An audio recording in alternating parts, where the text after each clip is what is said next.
तो पिछले एपिसोड में हमने देखा कि गोजो यूजी को अपने साथ ले जाता है और प्रिंसिपल यागा के साथ इंटरव्यू करवाकर उसका जुजुत्सु हाई में एडमिशन करवा देता है। अब आगे, जिसके बाद यूजी को जुजुत्सु हाई के अंदर फर्स्ट ईयर में डाला जाता है। यहाँ फर्स्ट ईयर के अंदर उसके साथ दो और स्टूडेंट भी होते हैं, जिसमें एक होता है मेगामी और दूसरी होती है नोबारा। मेगामी गोजो का पुराना स्टूडेंट होता है, जबकि यूजी और नोबारा न्यू स्टूडेंट होते हैं। इसलिए गोजो उन दोनों का एक टेस्ट लेने के लिए डिसाइड करता है और इसके लिए वो उन दोनों को एक भूतिया बिल्डिंग के अंदर भेजता है, जहाँ पर उन्हें कर्स्ड स्पिरिट को मारना होगा।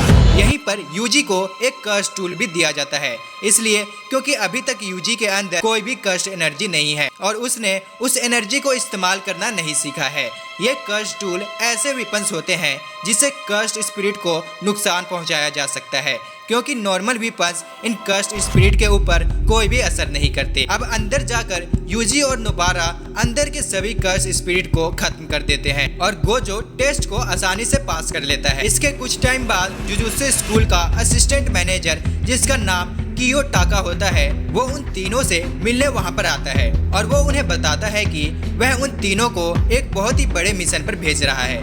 पर उस मिशन पर जाने से पहले कियोटाका उन्हें कुछ बातें समझाता है और उन तीनों से कहता है कि अंदर जाके उन तीनों का मुकाबला अलग अलग ग्रेड्स के कर्स्ड स्पिरिट से होने वाला है। दरअसल ये जो भी कर्स्ड स्पिरिट होते हैं उन्हें ग्रेड्स में बांटा जाता है। ग्रेड 4 के कर्स्ड स्पिरिट के लिए एक लकड़ी का बैट भी काफी रहेगा। ग्रेड 3 के लिए एक हैंड गन, ग्रेड 2 वाले थोड़े और ज्यादा पावरफुल होते हैं और ग्रेड 1 वालों के लिए तो एक टैंक भी काफी है उन्हें मारने के लिए। और ग्रेड 1 की कर्स्ड स्पिरिट से बहुत ही कम लोग मुकाबला कर सकते हैं, लेकिन कुछ स्पेशल ग्रेड वाले कर्स्ड स्पिरिट्स भी होते हैं और इनकी पावर एक्सट्रीमली हाई होती है, जिन्हें स्पेशल ग्रेड में रखा जाता है, जो कि सभी ग्रेड से ऊपर होते हैं।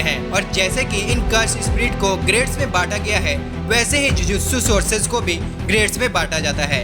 अब ये सारी इंफॉर्मेशन देने के बाद कियोटाका उन्हें मिशन पे भेजता है और अंदर आने के बाद उनका मुकाबला सीधा ही एक स्पेशल ग्रेड वाले कर्स्ड स्पिरिट से हो जाता है। और इस कर्स्ड स्पिरिट ने भी सुकुना की एक फिंगर खाई थी, जिसकी वजह से इसके अंदर इतनी ज्यादा पावर आ गई थी। वो एक स्पेशल ग्रेड कर्स्ड स्पिरिट बन गया था। वो दोनों उस पर हमला करते हैं, लेकिन वो कर्स्ड स्पिरिट बहुत ही ज्यादा पावरफुल होता है और वो उसे नहीं हरा पाते। और तो और वो यूजी और मेगामी को काफी हद तक घायल कर देते हैं। इसलिए अब यूजी को सुकुना को बुलाना पड़ता है और उसकी मदद करने के लिए कहता है। और सुकुना यूजी से कहता है कि तुम चाहते हो मैं तुम्हारी मदद करूं, लेकिन अगर मैं बाहर आ गया तो मैं तुम्हारे दोनों दोस्तों को भी खत्म कर दूंगा इस कर्स्ड स्पिरिट के साथ साथ। तो बोलो, क्या ये तुम्हें मंजूर है? ये सुनकर यूजी मेगामी से कहती है कि मेगामी, तुम नोबारा को लेकर यहाँ से बाहर निकल जाओ। ये कर्स्ड मेगामी के डिवाइन डॉग के टुकड़े कर देता है और यूजी का एक हाथ भी काट देता है। दूसरी तरफ नोबारा एक ऐसी जगह पर फंस गई थी जहाँ पर हर जगह अजीब से मास्क उड़ रहे थे। हवा में एक स्पिरिट नोबारा को खाने ही वाली होती है, तभी मेगामी वहाँ पर आकर उसको बचा लेता है। इसके बाद वो लोग वहाँ से निकल जाते हैं। नोबारा को हॉस्पिटल ले जाया जाता है, लेकिन मेगामी यूजी के लिए यहीं पर रुक जाता है। बिल्डिंग के अंदर हम देखते हैं कि यूजी सुकुना को अपनी बॉडी का कंट्रोल देता है, जिससे सुकुना आसानी से उस स्पेशल ग्रेड की कर्स्ड स्पिरिट को मार देता है और उसके पास से ही अपनी उंगलियां भी ले लेता है जो उस कर्स्ड स्पिरिट ने खाई थी। और इस बार हम लोग देखते हैं कि पहले की तरह यूजी अपनी बॉडी पर वापस से कंट्रोल नहीं कर पाता। सुकुना पहले तो अचानक से मेगुमी के पास आ जाता है और फिर सुकुना यूजी की बॉडी में से उसका दिल बाहर निकाल देता है। अगर यूजी वापस से कंट्रोल उससे ले भी ले उसकी बॉडी का, तो दिल ना होने की वजह से उसकी तुरंत ही मौत हो जाए। ऊपर से सुकुना अपनी एक और फिंगर भी खा लेता है, जिससे उसकी पावर और भी ज्यादा बढ़ जाती है। अब ये देखकर मेगामी हैरान रह जाता है और यूजी को रोकने के लिए मेगामी उस पर अटैक कर देता है, लेकिन सुकुना बहुत ही आसानी से उसे हराने लगता है। मेगामी उस पर अपनी 10 शैडो टेक्निक यूज करता है। अब मेगामी अपने सबसे पावरफुल सेकिगामी को बुलाने लगता है बाहर, क्योंकि वो समझ जाता है कि सुकुना को अकेले नहीं हराया जा सकता। इसलिए अब उसे अपना सेक्रीफाइस करके सुकुना को यहीं पर मार देना होगा। लेकिन अपने सबसे पावरफुल सेकिगामी को समन करने से पहले यूजी अपनी बॉडी सुकुना से वापस लेता है, लेकिन जैसे ही यूजी वापस आता है तो दिल ना होने की वजह से यूजी नीचे जमीन पर गिर जाता है और उसकी मौत हो जाती है। दूसरी तरफ हम एक अजीब आदमी को देखते हैं जिसके साथ 3 कर्स्ड स्पिरिट होते हैं ये लोग एक कैफे के अंदर जाते हैं और वहाँ पर सुकुना की उंगलियों के बारे में बात करते हैं। ये लोग असल में दुनिया पर राज करना चाहते हैं, जिसके लिए इन्हें दो काम करने होंगे। सब पहले तो गोजो को रास्ते से हटाना होगा, उसे मारकर, और सुकुना को अपनी तरफ करना होगा।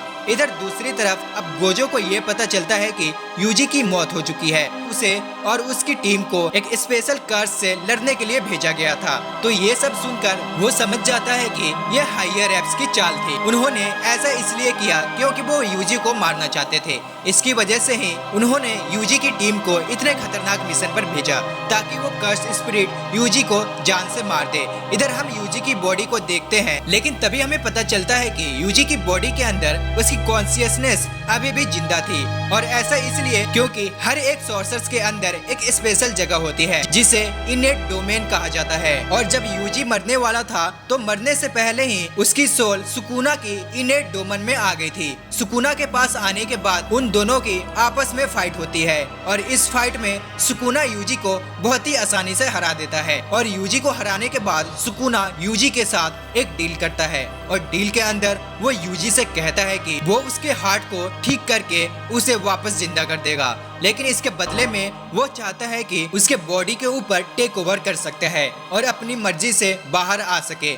लेकिन ऐसा वो सिर्फ एक ही मिनट के लिए करेगा। वो उसके हार्ट को ठीक करके उसे वापस जिंदा कर देगा, लेकिन इसके बदले में वह यह चाहता है कि वह जब चाहे उसकी बॉडी के ऊपर टेक ओवर कर सकता है और अपनी मर्जी से बाहर आ सके। लेकिन ऐसा वो सिर्फ एक ही मिनट के लिए करेगा, और इसके लिए यूजी को एक्सटेंशन वर्ड बोलना पड़ेगा। और दूसरी शर्त यह है कि यूजी इस डील के बारे में भूल जाएगा, मतलब उसे कुछ भी याद नहीं रहेगा कि उसके साथ क्या डील हुई थी। यूजी वैसे भी मरने वाला होता है, इसलिए वो इस डील को एक्सेप्ट कर लेता है। बस ये सुकुना से ये कहता है कि वो वादा करे उससे कि वो यूजी की बॉडी पर कब्जा करने के बाद किसी भी इंसान को नुकसान नहीं पहुंचाएगा, तो उसे उसकी डील से कोई दिक्कत नहीं होगी। सुकुना उसकी बात से मान जाता है और उनके बीच में यह डील हो जाती है। और इसके बाद ये दोनों ही इसका एक बाउंडिंग वाव लेते हैं, जो कि एक कॉन्ट्रैक्ट की तरह है इन दोनों के बीच में, और इस कॉन्ट्रैक्ट को ना ही यूजी तोड़ सकता है और ना ही सुकुना। इसके बाद हम देखते हैं कि यूजी फिर से जिंदा हो जाता है और इसकी बॉडी के सारे घाव फिर से भर जाते हैं, और उसके पास खड़ी एक कर्स्ट उसे वापस से जिंदा हुआ देखकर शॉक्ड रह जाती है। इसके बाद गोजो डॉक्टर सोगो, जो कि वही नर्स थी जिसे हमने अभी देखा था,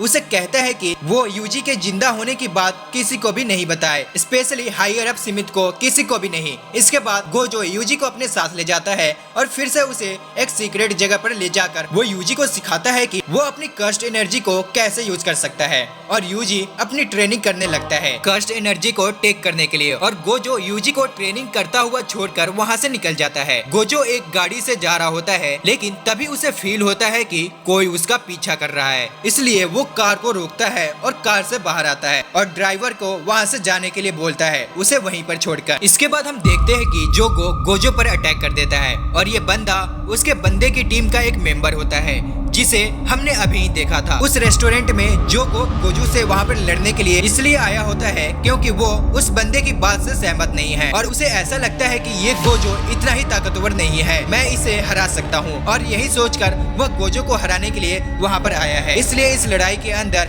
गोजो जोगो को बहुत ही बुरी तरह से मारता है और आखिर में उसके सर को उखाड़ देता है। और फिर गोजो अपनी टेलीपोर्ट टेक्निक का यूज करके यूजी को भी वहाँ ले आता है और उसे वहाँ पर डोमेन एक्सपेंशन नाम का एक बहुत ही पावरफुल अटैक दिखाता है। लेकिन उसे मारने से पहले गोजो ये सोचता है कि आखिरकार इसे यहाँ पर भेजा किसने। तो गाइस, जो कि बाकी के मेंबर्स के बारे में भी आपको बता देता हूँ, जिनमें है हनामी, जो कि लोगों के जंगल के लिए डर से पैदा हुआ है, और इसकी स्पेशल टेक्निक में ये जंगल में जैसे बहुत ही खूबसूरत से फूल बना देता है। तीसरा मेंबर है डगन, जो कि लोग के समुद्र के डर से पैदा हुआ है, और इसका डोमेन एक्सपेंशन एक बीच है। इसके बाद माहितो, जो कि इस ग्रुप का लीडर है, और ये इंसानों की आपस में जो हेट होती है उससे पैदा हुआ है, और अपनी स्पेशल टेक्निक से ये लोगों के अंदर की सोल को मैनिपुलेट कर सकता है। और इस टीम का आखिर मेंबर होता है गीटो, जो कि एक इंसान है, कोई कर्स स्पिरिट नहीं। ये बंदा गोजो का एक टाइम पे बेस्ट फ्रेंड भी हुआ करता था, लेकिन अब सबको लगता है कि ये मर चुका है। इधर